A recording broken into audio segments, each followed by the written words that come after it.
Wonder Wednesday, everyone, and welcome back to our Floxies community. I hope that you're doing really well wherever in the world you're joining us from. And actually, as you know, I really love interacting with our audience. And so if you are watching us live right now, please drop a comment in the chat. Let me know where you're joining us from. And if this is your first time watching our Floxies events. If it is your first time, we're Floxies, an international community for women in UX UI design and Webflow development. We gather together here every Wednesday to offer our community these beautiful free educational events, thanks to talented guest speakers that we get from either the design or the Webflow space. We also have an active Discord server where we're active every day. And so it's a lot of fun, it's free, and you can join us by visiting our website. Enough of me introducing the Floxies. I'm going to show you what our metaverse looks like. So this beautiful virtual office here is where we host our live streams every Wednesday, or we try to do them every Wednesday at least.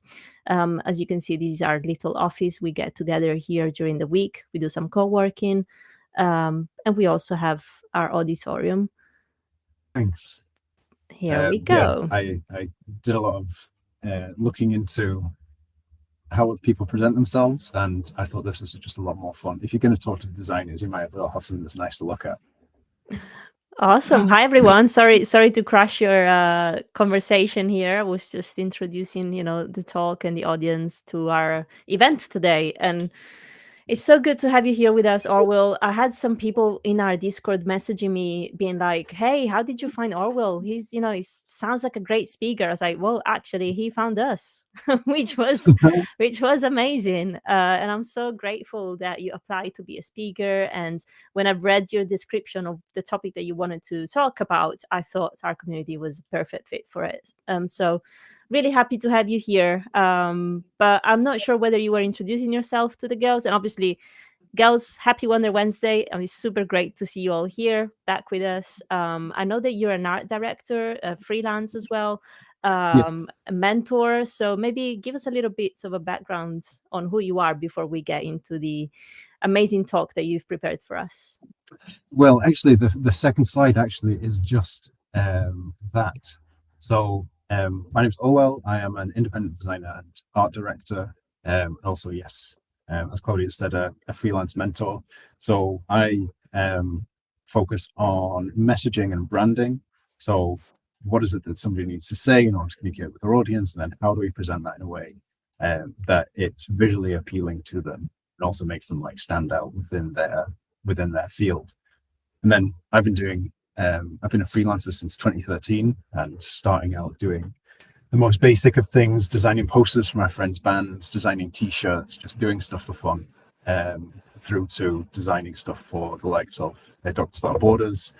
I've done projects for the UN, projects for the Scottish Government, and also projects for my favourite football team, called Partick Thistle. I've been mentoring freelancers since 2019, with a real focus on helping them create the life that they want by creating the business that they need. And that's a bit about what we're going to talk about here today. Awesome. Sounds great. Sounds awesome.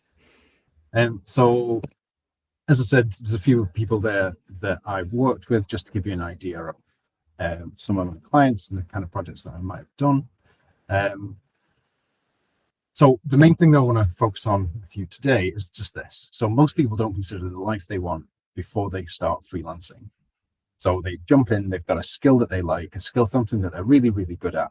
And they want to, either they've worked in an agency or they've had a couple of small projects and they see a way of making money for it. So they jump in head first, not really having an understanding of how it goes.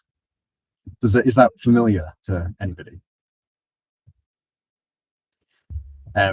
Yeah, I can see some nodding, some thumbs up. Yeah. It was certainly how I got started. Like I said, I started out designing posters and logos and t-shirts for bands and that kind of thing. My first logo design was for Scotland's dodgeball team, which a friend got me that project, and I was like, I can do this. I didn't really have any concept of what kind of work that I wanted to do or how I wanted to go about it. I was just like, I know this is something I'm good at, so I'm going to jump in. But what that then leads to is you can get down the path where you don't really know how you ended up getting there. So what we then get into is you get into this kind of mindset where you say things like, when I've got the life that I want, I'll do these kind of things and be that kind of person. So starting off with saying something like,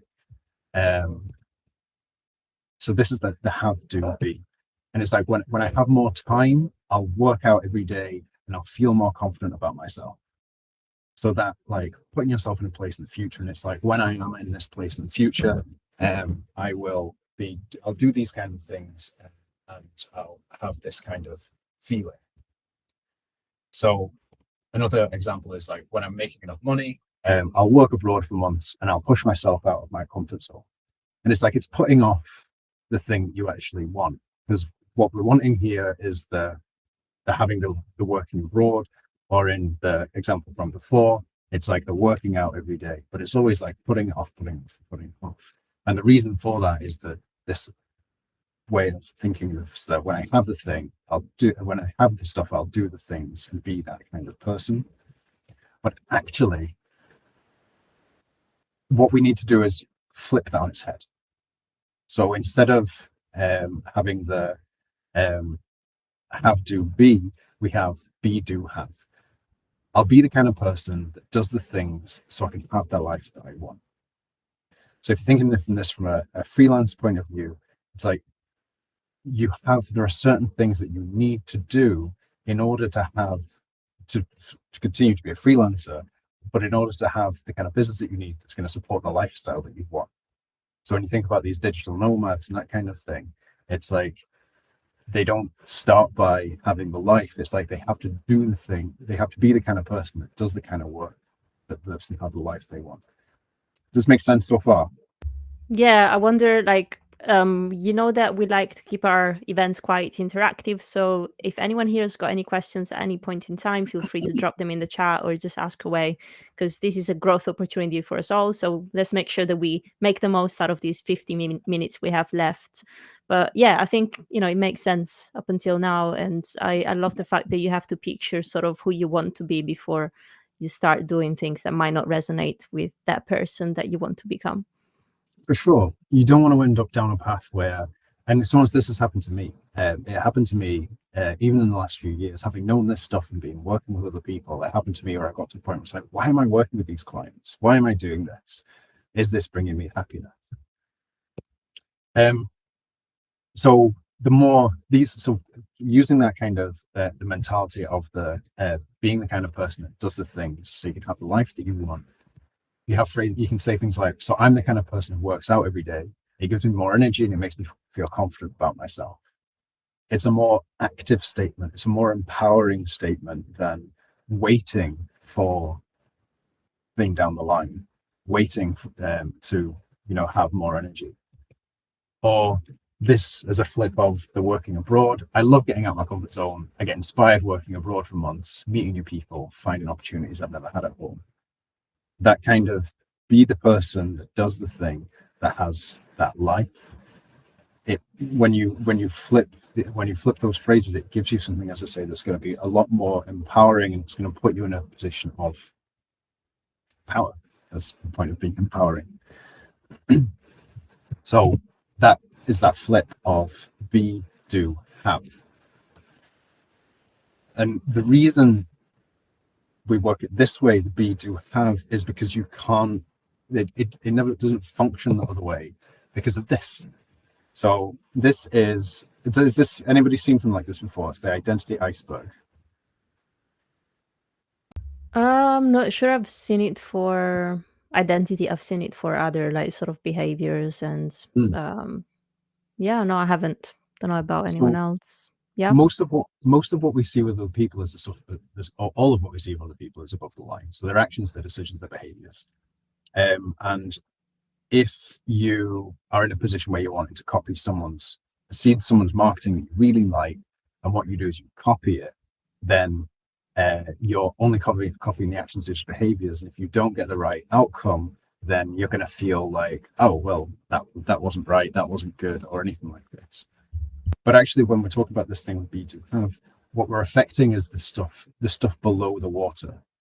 So in order to be a person that does the thing that has the stuff, you need to affect your beliefs. So some of these I am statements. So rather than when I've got more energy, I'll be the kind of person that works out every day and I'll be comfortable in my body.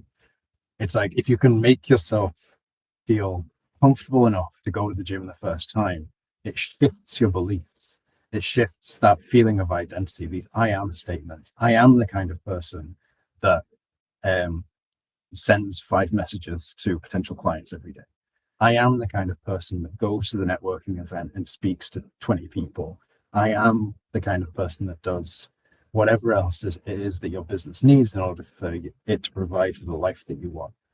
So by having the be, do, have, you're affecting, the be is affecting the stuff beneath the water, which then impacts the stuff above, which is the do, and then that then affects the environment, which is the stuff that you have. Orwell, what was your breaking point? I'm just gonna go like straight in. What made you flip? What made you Oh, come here and be like, I'm gonna be the person that presents a talk at a women community for the greater good? I've been doing this for years and years. The first talk I ever did was something like 2013, maybe even 2012, when I was really just starting out, and I wanted to help other people. I saw how difficult it was to be a freelancer. I had an unconventional way of getting into design, and I was like, yeah, I want to let people know that I can do this kind of thing. And I was fortunate enough, actually, the first talk that I ever did was at City of Glasgow College, and it was through Young Enterprise. If you maybe know this organisation, they have in the UK, Young Enterprise Scotland, and the woman Christina, who I thought she was like experienced, knew what she was doing. It turned out she just got a new job. This was the first talk she was giving, and it was the first talk I'd ever given. So the two of us just went in terrified of what might happen and all the horrible things that might go wrong. And it actually went great. And she and I became very good friends.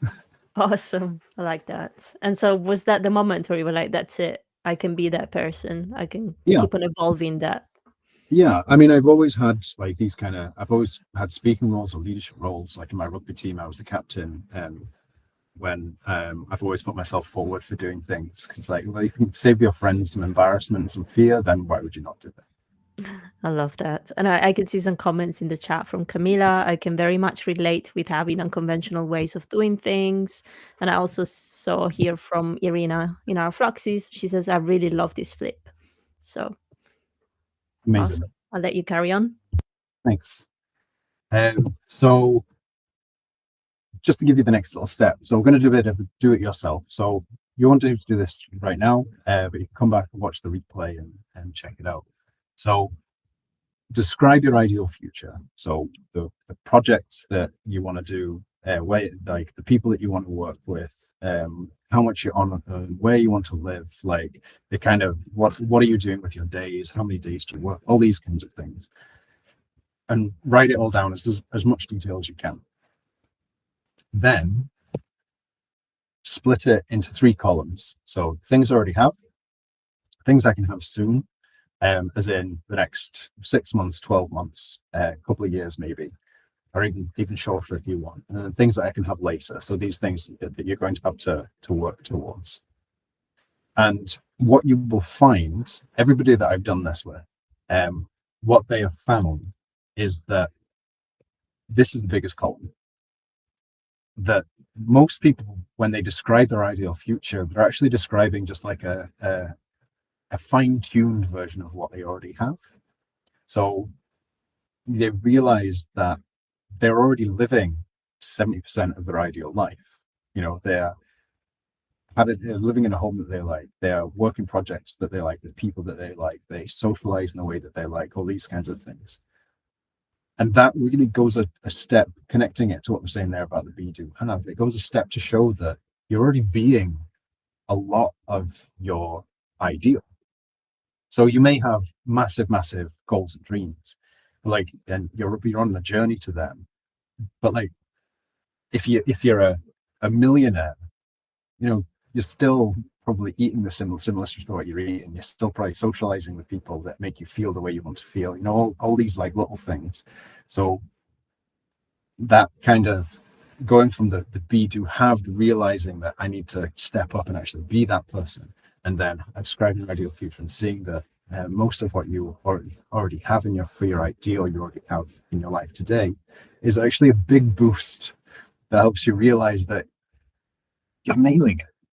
You're actually already nailing it. But the one thing that is probably stopping you for the things that you want to have soon or the things that you have later is money. It tends to be the sticking point for whatever it is that people are wanting. And that's just a way that it is. So what we're going to do now is help you work out how much money, well, not how much money you actually need, but you can ask yourself that question, and we're going to work out a base day rate. And I'm going to show you the easy steps that you can take to work out your base day rate. I love this question so much because Yeah.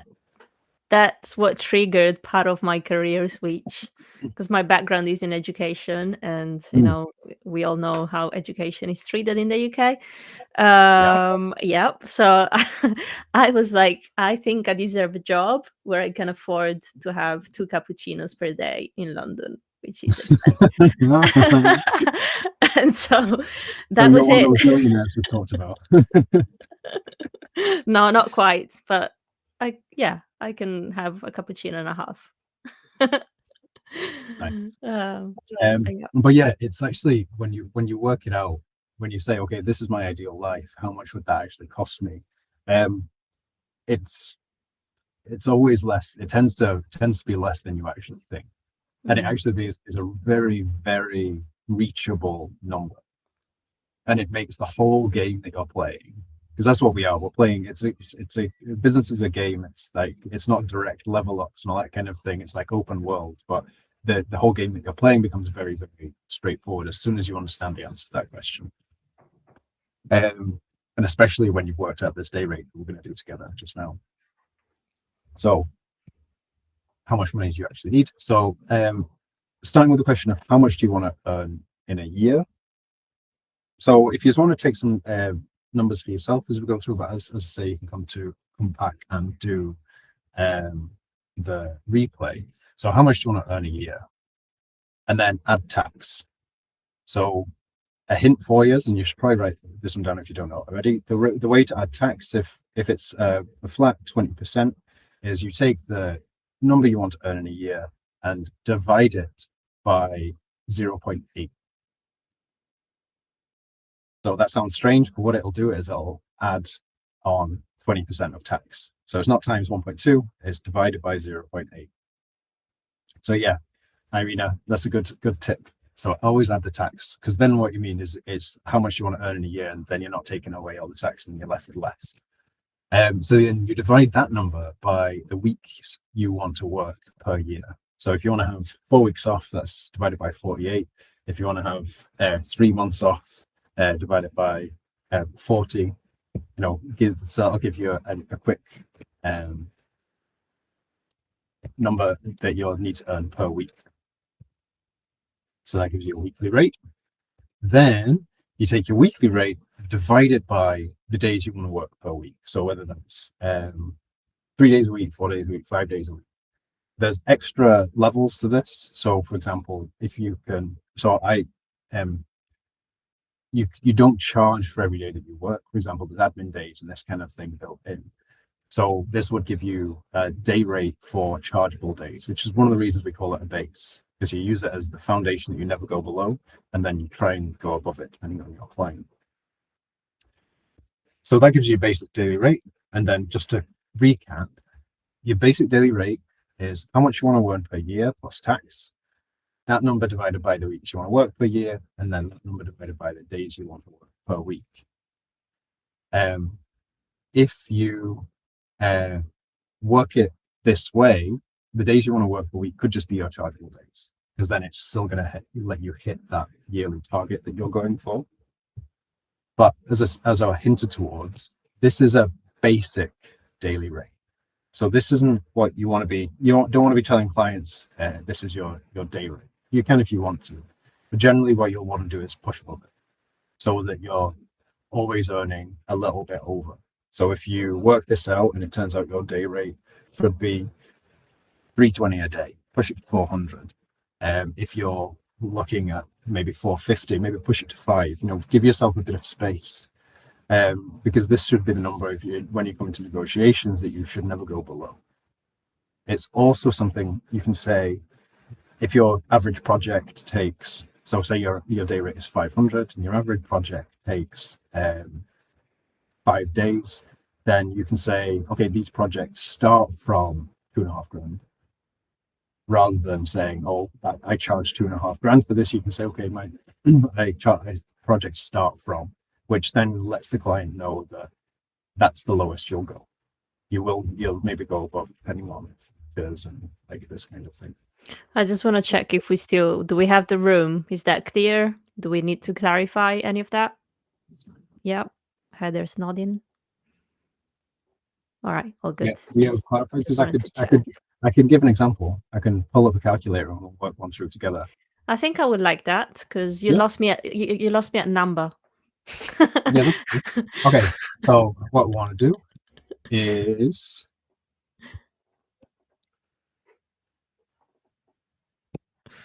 there you go. I can see your little calculator. Nice. Yeah. So how much do we want to earn a year? Let's say, well, someone wants to give me a number? 100K. 100K. That's so 100,000. And then we want to add tax. So that's divided by 0.8. When someone first showed me that, I thought it was witchery, and then it makes sense because if you take 125 grand times it by 0.8, yes, you do. So that's how much you need to earn, including tax. Yeah. Then divided by the number of weeks we want to work per year. So how many weeks do we want to work per year? Maybe 48. 48. So 4 weeks off. So we need to earn 2,604 per week. That's our weekly rate. We need to earn 2.5 grand per week. Yeah. So then what we do is we divide that by the number of days we want to work per week.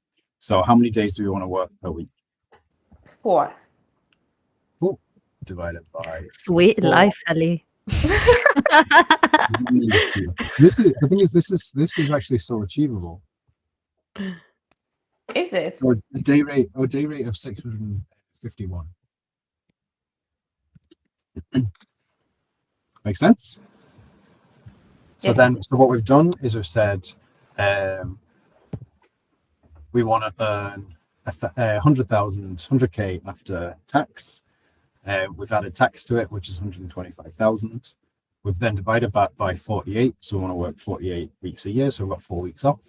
But we only want to do 4 days, so our weekly rate divided by 4 is 651. So then when I go, when I've got a project and I'm like, all right, okay, so my average project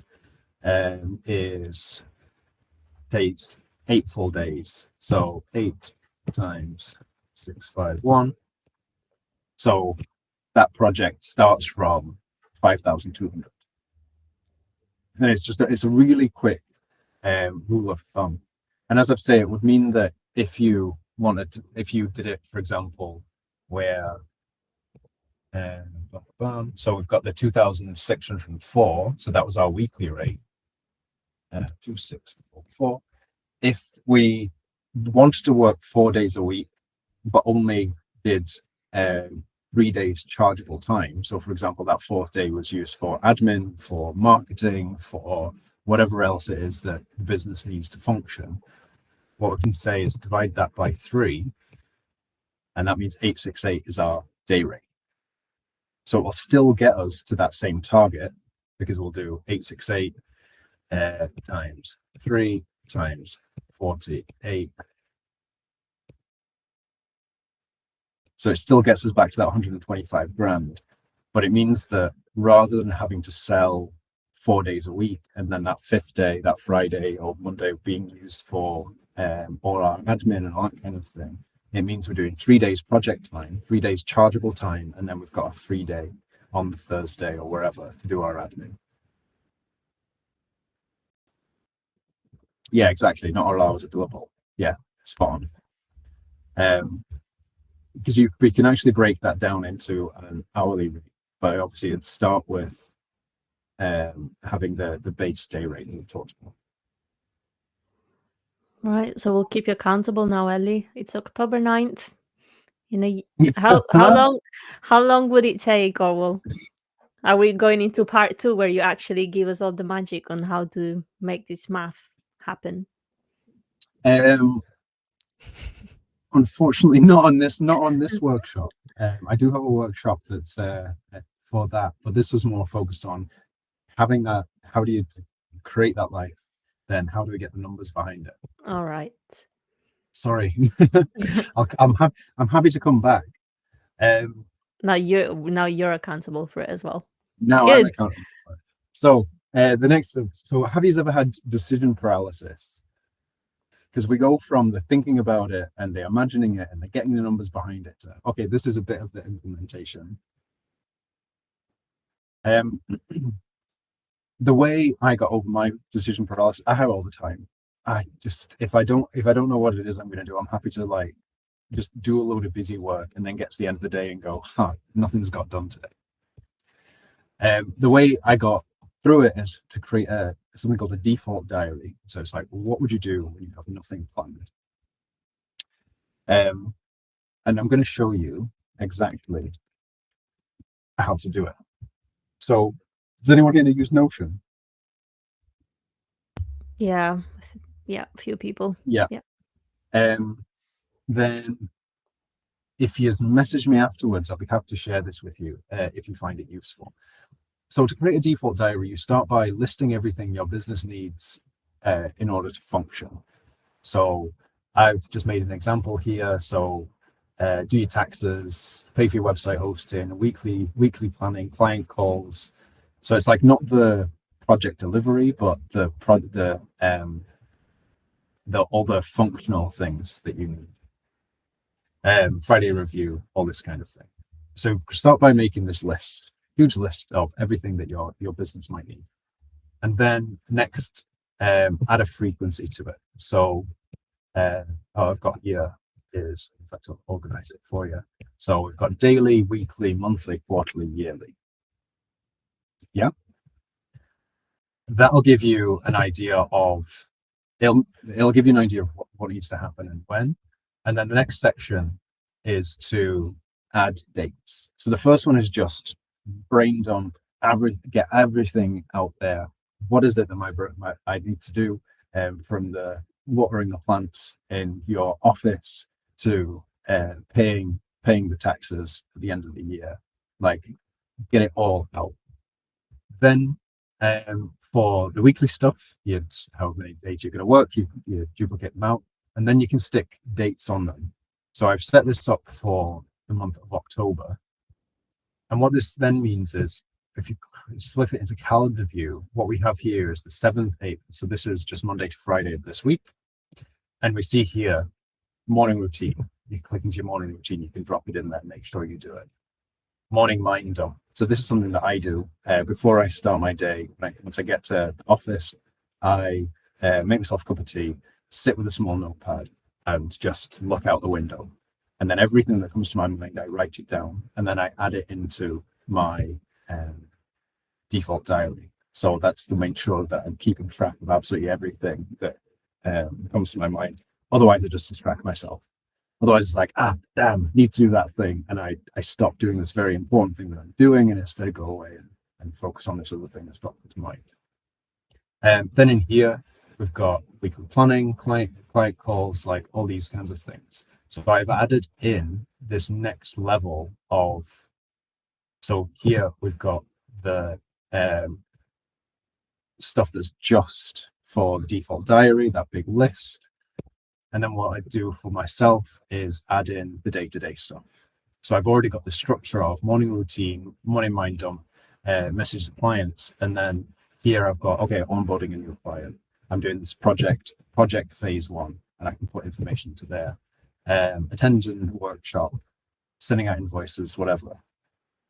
So it starts with this structure. As you can see, these things that are not marked as daily, weekly, they're the base structure. And when I go to next week, for example, they're there again. And then go to next week, and then there again. And then even here, we've got great project case study. I've dropped that in monthly. I've set it as the date for the 24th, which means that when I come to the 24th, I've planned it out. And then I also have monthly review and update finance planner. So they're like on the last Friday of the month. Do you see how that works? Yeah, I love the fact that you're just breaking down, from an overview into being very specific, into going deeper into your actual day to day. And we try to do something similar here whenever we're trying to support each other. Just really try to identify and focus on the little step by steps, like set yourselves with small achievements every day so that you feel that sense of, okay, I've done this, let's get it out of the list, tick it off. So this is really helpful. It's helpful to have a diary. It's helpful to just check in with people as well. But yeah, if you guys have any questions, let us know. Um, Oh, Anna and Ellie have questions. Anna, would you like to go? Yeah, thank you. I was wondering if you work with clients that are transitioning from a 9 to 5 job to freelancing, and maybe how does that transition work for them? yeah, I've worked with a few people in that kind of situation. A couple actually started working with me and then decided to stay where they were because they learned a lot that they could then apply into their own position, and then went on to work in management. Others, it's like it depends how your life works. So some people have quite a flexible job. Some people can only work in evenings and weekends. But I think the best way to get started is to work out the money side of things. Most things that people want to do when they're coming from the full-time job into freelancing is they want to hit whatever salary they had before. It tends to be a bit of a glass ceiling they set for themselves, because they're like, okay, well, if I get that, I'll be comfortable, not really thinking, how do I set it up for the next level? So sorting out the money side of things, how much do you want to earn? Like, how much does the life that you want to have cost? And then putting in place systems that allow you to make the most of your time. So, for example, I have an email automation that I've set up through Notion where it keeps in touch with past clients or collaborators and this kind of thing regularly, so I don't have to do it for myself. Having that kind of thing set up where it's like, okay, I know how this process will work. For example, your onboarding process for a new client, or an offboarding process that includes requesting a testimonial, following up the client, see if they have any future projects, like all these little things, means that when you then start, you're transitioning from a full-time job into a full-time job effectively, because when you're working for somebody else, all these systems and process and all this kind of stuff is already taken care of. You show up, you do your job, you get paid, you go home. So if you can put these structures in place of having the systems and processes that cover the main areas of the things you're going to have to do and how you'll interact with clients, from doing things like marketing to as I say, onboarding, offboarding, how your project flow works. It means that you're not having to think about that stuff on the fly, because that's the kind of stuff that causes lots and lots of stress and lots of anxiety when you're thinking, damn, I need to do this. But I forgot about that. But I forgot about that. So just having some basic structures in place will allow you to make that transition much easier and focus on the work. Did that answer the question? Yes, thank you very much. Awesome. Thank you so much for the question, Anna. Ellie? Yes, so I also had a question regarding transitioning from the 9 to 5 to freelance. The thing is, when we think about like, okay, that's the dream life I envision, it feels so far away, and at the same time, it feels like right now it's impossible to put in the time that I would be putting if I were freelancing. So that raises a couple of problems. The first one being time management. So there is no time to work on the business because we will have to work in the business. And then, so that's one thing. And then the other thing is sometimes as you work, you wonder if the number you have set was maybe too high because it takes so long to achieve, I don't know, even I'm just saying 1K a month, because you only have that limited amount of energy and hours. So my question is, if for people who are maybe in this case or who have part-time job or are parents and then have limited time to allocate to starting a freelance business, do you have any tips for organizing time, but also for the mindset? The mindset side, it's something that people maybe don't like, but set a longer timeline. So if you need it to happen next month, it's going to cause a lot of stress and anxiety and a lot of overwhelm. If it can happen anytime, if you can hit that 100 grand anytime in the future, and you're constantly just working at it and constantly just chipping away at it, it means that you will eventually get there.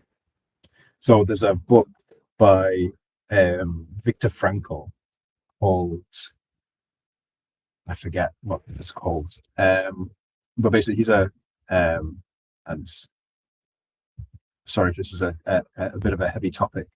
So he is a Holocaust survivor, and he wrote a book about human mentality. And he said the people that survived were the people that just had the one thought in mind of, I am going to survive. The people that were like, we're going to be out by Christmas, were the people that when Christmas came and went, they would decline very quickly. So the book is like I say, it's very heavy, but it goes very deep into like the human psyche. And that if you take that point of, if it needs to happen by Christmas, then when Christmas comes and goes, you'll be left feeling like you are not worthy and haven't achieved and all this kind of thing. Whereas if you just put in your head, I'm going to work on this and I'm going to continue to work on this and to continue to work towards this goal until it's done, it means that you'll get there because you're not putting any sort of limitation on yourself. A man's search for meaning. Yeah, that's it, Anna. So having that kind of mentality shift of, as long as I set the goal, set the path, start chipping away at it, and eventually you'll get there.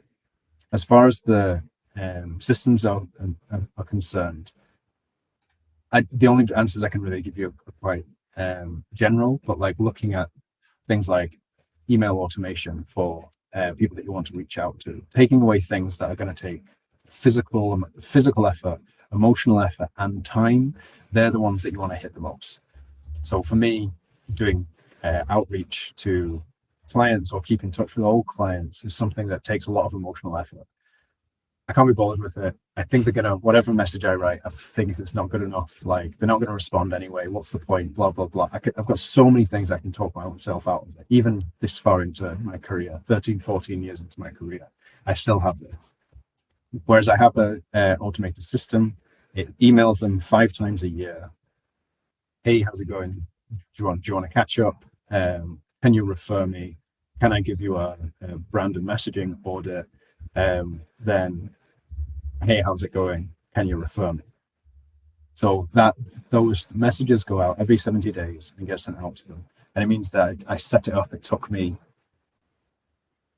4 or 5 hours to set up just because I was learning this new technology. I used Notion and an automation thing called Make. But now it's done, it happens. A load of emails went out yesterday, a load more emails are going to go out next week. I got 2 responses yesterday from people that I've worked with before. They don't have any work right now, but they're like, keep you in mind, type thing. yeah, I got a bit off topic there, I think. But if you have a follow-up, I'd be happy to get back on point. Oh, thank you. That was very clear. Thanks for the tips. Nice. We can continue, I guess. Nice. The last thing I want to show you with the default diary is split like this. So this is how I use it. So I split it off into my dates. So today's the 9th. Obviously I didn't put much into it, but mine's full. I also, if any people come from a tech background, I use Agile or Scrum to manage my work, to make sure that I like to see how much I can get done in a day. It turns out this week I've been mega busy. Normally I hit maybe like between 15 and 20 points. This week I've been super busy, and it turns out I can hit 40 points in a day. I'm just, I don't work as long hours as I want to, but it means that having this kind of structure where you like have what I have is my list is I call it pre-production. So when I have that mind up in the morning, I then go to my pre-production list, I add in stuff, prioritize it by like 1, 3, 5, 7. Then I put a date on it, and then it drops into my daily view, which means that when I come in on any given day, I'm like, all right, what needs to get done? I've got it prioritized. I know the amount of work it's going to take, and then I start with the most important thing. That really helps keep me on track. But that having that kind of workflow of brain dump, that for workflow of brain dump, add it to the pre-production, prioritize it, give it the amount of effort that it's going to take, and then drop it into a date. Really keeps me on track with everything from watering the plants, doing the things that I need to do, the little bits and bobs. For example, I've just booked flights home for Christmas, and then also for project work or for preparing for today and that kind of thing. What would you recommend to somebody like Kirina, who has that sort of way of doing things? Like she says in the chat, I only have 2 modes. If I don't have any deadlines looming, I procrastinate. Or if there is a deadline, then I work 24/7 on that one task. It's very frustrating, but none of the systems that I've tried worked. So I have the same. I saw this person. Apparently, it's quite common where you don't. They were talking about kids in school and saying, if you're reasonably bright, you can get through primary school without really trying, and then you get in secondary school and things get a bit harder, but you can get through the first few years where you can cram. And at the end of like you have this like fear, and the fear it means that you don't really do anything. You sit on your hands, and at the last minute you'll jam everything in because you get your anxiety. Your anxiety is trying to force you to work. I have that, and what I tended to find is the systems that have worked for me. This is the one that's worked the best for the longest. But the systems that work best for me are the ones that I actually enjoy doing, and I feel the value in it. I always say this to the mentees that I work with. I hate work. If I have to do something because somebody tells me I have to do it and I don't understand why I have to do it and I don't see the point of it, I despise that task. But if I'm like, all right, I know why I'm doing this, it's like I'm working against myself. I work through this process of mind dump, pre-production, organization, and I make that the priority of my day. Nothing happens. I have my breakfast and have my coffee and go for a walk and have my morning routine, do my stretching, whatever. That stuff happens. But as far as work is concerned, nothing happens before I do this, because it's the most important thing. Otherwise, it's going to get to 2 in the afternoon and I'm going to be like, you know what? I'm going to go to a pub, or I'm going to go home and do something else, or I'm going to play a game or something, because it's the only way to keep my mind focused and also make sure that I'm ticking off all the background stuff. So like I said, I just booked flights. I needed a new electric toothbrush. I just bought a new electric toothbrush, and all of that has only happened because I did my mind dump. I did put it into pre-production, I organized it, and then it got done. Nice. So just having clear day-to-day guidelines, I guess, or just without letting your minds go a little bit too loose on things. Yeah, part of it's also like, what do you want? Do you want to be, what is it you want to have? So if you want to have a freelance career that's going to support the kind of lifestyle that you want, then you've got to be the person that does the stuff that has the things. It's part of why I put this presentation together as I have, and it has these sections that it has. Is just to show that kind of thread through. Like, to a greater or lesser extent, our behaviors are a choice. Like, yes, there's lots of things that are inside us, there's lots of things that's subliminal, and like there's lots of things that we don't choose. But lots of the behaviors are a choice. If I get up and if I sleep till 10, I get up, I skip breakfast, and then sit down at my desk immediately, I am not going to have a productive day. This happened to me yesterday. My phone ran out of battery overnight because I was dumb, didn't charge it. I ended up waking up at 10. I then skipped a load of stuff, didn't do my morning routine. And then by like 3 in the afternoon, I was like exhausted, and I hadn't actually I had a load of work to do towards a deadline, a web design deadline that I had. And I had to message the client and say, hey, I'm not going to hit that deadline. Like, that's not who I want to be. So in order to be the kind of person I want to be and have the kind of freelance career I want to have, I need to be the person that does the things, that has the stuff. So really it comes down to, what do you want? It's really powerful. Who do you want to be? Do you want to be that person that feels frustrated because you're cramming everything last minute, or maybe try and think of a different version of yourself? And find people maybe who are where you want to be and talk to them. Find out what their day-to-day is like. Because you can, our lives are, despite the fact we're all connected on the internet, I've definitely found that I feel my life is very small at times when I don't go out and meet people, and I don't connect with people, and I don't talk to folks. So, for example, I only started this co-working in July. Before that, I was working from home. So I've always worked from home, and it's never really been a bother for me because of the kind of social life that I've had, and like going out and meeting people, whatever. It's kind of just like opportunities have fallen in my lap, and it's been wonderful. And that wasn't happening for me in the last year.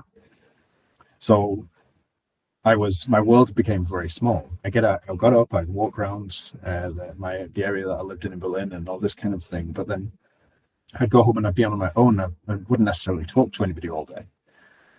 So as soon as I've come out here and comes to co-working, it's changed how I approach my work, and it's changed how I feel about my work, and the world's just exploded in size. I talk to so many people, get different ideas, and I now have much more confidence when I'm to reach out to just randomers on the internet and be like, hey, can I do a workshop? Hey, do you want to have a conversation about, something we might collaborate on, something like this? Or even to potential clients, just reaching out to them for conversation. Because it started with, what do I want to have? Like, how do I want my life to be? All right, well, let's go back and reset this.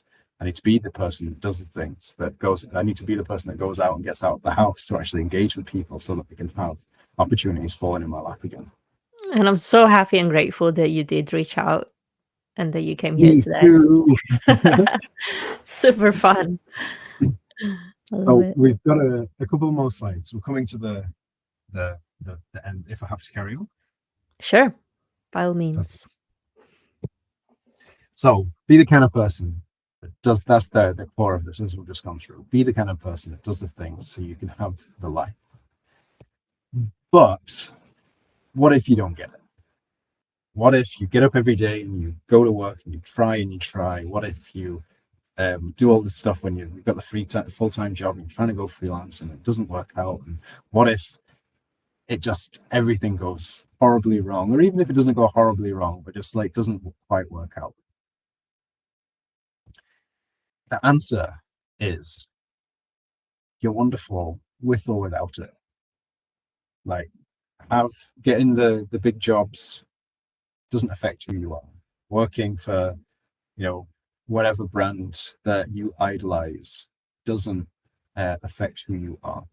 Like, getting the money or the house or the car or the nomad lifestyle, any of that, it doesn't actually affect who you are. It doesn't change who you are at your core as a person. It doesn't change your worth, your value, or anything else.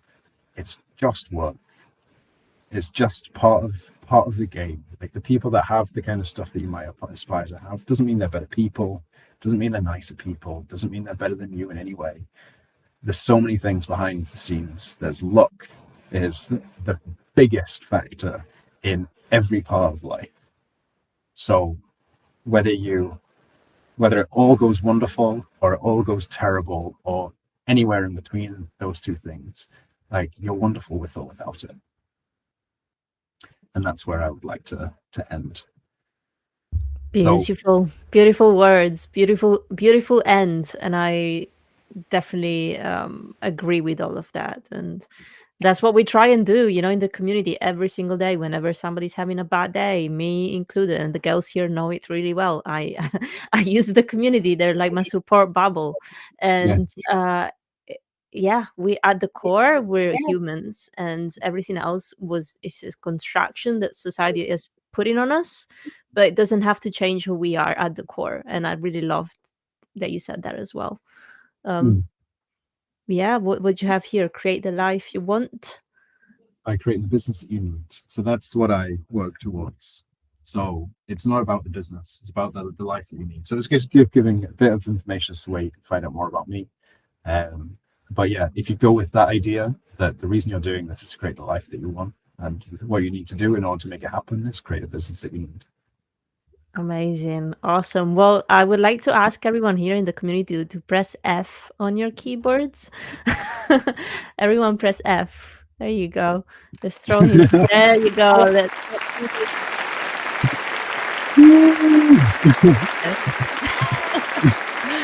Awesome. Well, this has been incredible. Very, very happy to have you here with us, Orwell. Super inspiring. I definitely feel better, and I'm very happy to start working on our diaries together in the community tomorrow in our Discord. Just let me know. Let's get together here and gather. Let's work on them together. And Orwell kindly said that he's going to share his, so we can take some inspiration to start working on it. We still have about 6 minutes left, so I would like to officially open the Q&A. So people in the community, if you do have any questions that you would like to ask to our guests, just like Ellie and Anna did, feel free to use the emoji to put your hand up, or just simply get on your mic, and be nice to see your faces as well. But let's have a few questions. Awesome. And I also have, obviously, anyone else who's watching on YouTube, LinkedIn, feel free to drop your questions in the chat as well. Ellie, go on. I love Ellie. Ellie's always, she always has questions to ask, and I love that. Maybe too many questions. No, never. There's never too many questions. No, of course not. So I have a question. It's maybe a bit more personal, but I'm just curious to know if you have a digital nomad lifestyle. No, I wouldn't describe it as that. So I live in Berlin. I've been here for the last 4 years. At the start of this year, I did work away a couple of months, a month in the Canaries in January and then a month in Marseille. Basically did a flat swap. So rented the flat here, then got a flat there that was like a similar price. And then lived away. Once it was wonderful. It was super, super nice, especially being in the January in Berlin is the worst. It's grey, it's cold, it's like the clouds sit just above your head. And then to be able to swim in the sea in January was absolutely beautiful. So no, I wouldn't say I have a digital nomad life, but I definitely can be quite remote if I want to. I was just asking because that's something you had mentioned. So I was wondering if people were coming to you also because that's the kind of lifestyle they are looking for, and maybe you are having it as well. No, I've never had that no, there's nobody that I've worked with that I've helped achieve that either. It's generally been somebody's wanted to be rooted somewhere, but they've wanted to either make more money, have more time, or just like find a bit of happiness in their work where they felt a bit lost. But yeah, I mean, if somebody wants to be a digital nomad, I think it's wonderful. But for me, I like having an anchor. Got it. Thank you. Thank you so much, Ali. We do have questions here from our form from people that registered to come to our event today. So I'm just gonna scan through them quickly. Okay, I like this one from Anastasia, who I believe is here. Yeah, she's here. Anastasia, should I read your question, or do you want to ask? No, it's fine. You can read it. Thanks. All right. So she says, how do you not give up? Or maybe is it better to give up at some point? Have you ever done this before? And how did you know that it was the right decision? Yeah, I would say I've given up. So before I moved to Berlin, for 2 years, I was creative director of a social agency where what we did is we worked with charities and social enterprises, doing a lot of like community engagement, research into the projects they were delivering. And then what we do is we design reports and design marketing to help them, share the right kind of messages with the right people. When I first joined, there was just 2 people, and when I left, there was 5 or 6. And I basically got to the point where I wasn't doing much design work anymore. And I realized that as much as I loved the work that we were doing, I wasn't really getting enough focus on doing the stuff that I wanted to do, which was design, lots of client-facing stuff. It became lots of management. And I mean, I did have good days. Like one of my best days ever in design as a creative person was I went into work and I literally had nothing to do. I was just like, my team was away filming some stuff.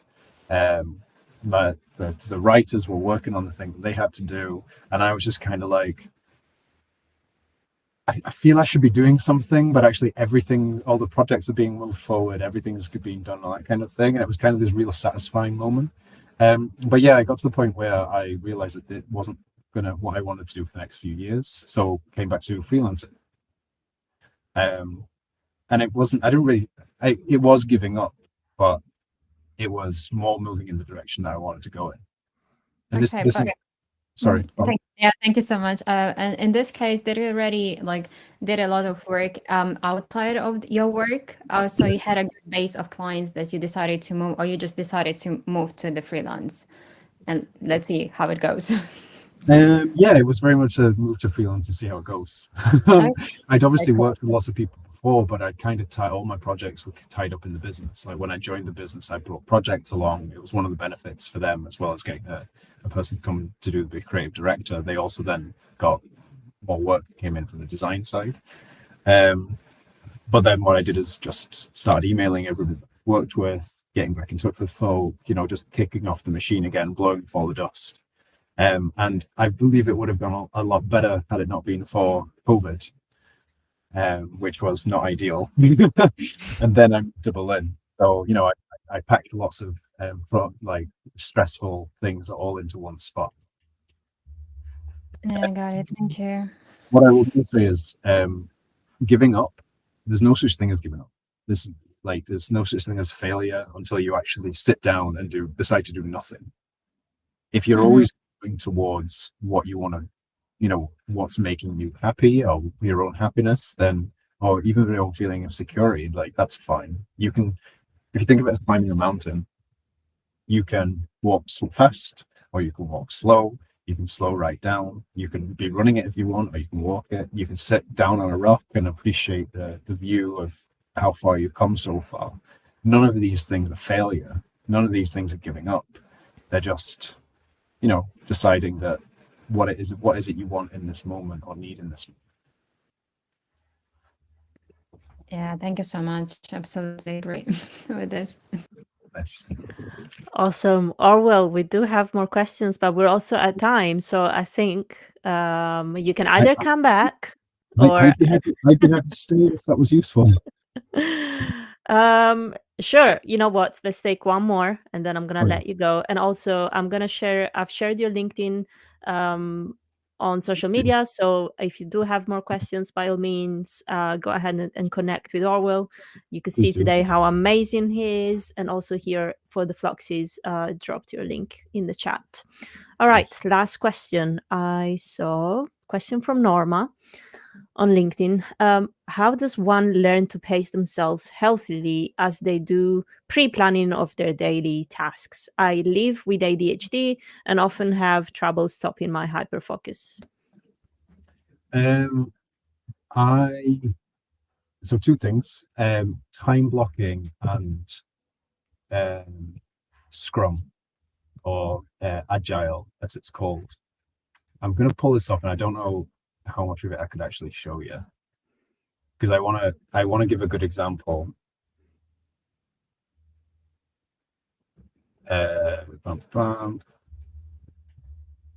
So yeah, I'm going to show you just by showing you a real world example.